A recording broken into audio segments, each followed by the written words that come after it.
Within Australia, in Canberra, the government headquarters, they brought together a collaboration of banking, telcos and social media.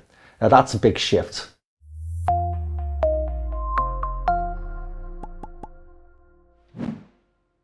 When I talk to my friends or family who've been impacted by scams, in particular authorised scams where they've actually gone ahead and, passed the money through over to the criminal rather than like an identity takeover, they're actually quite embarrassed to talk about it, and it's not been reported.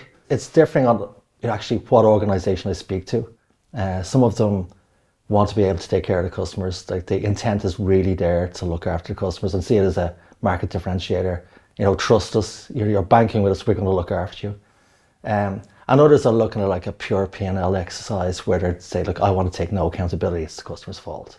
I'm really, really keen to see how the learnings of what's happening in particular across the UK and Europe from a regulator perspective and how it's getting passed back. I've seen papers where governments have got involved, regulators have got involved and said, we would like to advise you, would you consider this? And this happened in New Zealand recently, right? That's correct. Yeah. It's like a discussion paper. Look, surely the regulators should be doing a bit more than that. It's more of a social issue than just a financial issue. One or two things is going to happen here, and correct me if you disagree. The banks are going to do that, and then they're going to be forced to invest because they're going to have risk exposure that they don't have today. Therefore, their controls and the way in which they protect their consumers needs to improve. Or they won't do that because it's a voluntary practice, not a mandatory practice, and therefore perhaps more draconian measures from the regulators will follow. Is that a fair outlook in terms of where you see it going? A lot of the conversations are absolutely based on that. Where financial services, banking have pushed back saying, look, the problem doesn't just lie with us. That if you look at the chain of the scams, that a lot of it originates around social media, and that social media companies are not doing enough on their side. Within Australia, in Canberra, so at the government headquarters, they brought together a collaboration of banking, telcos and social media.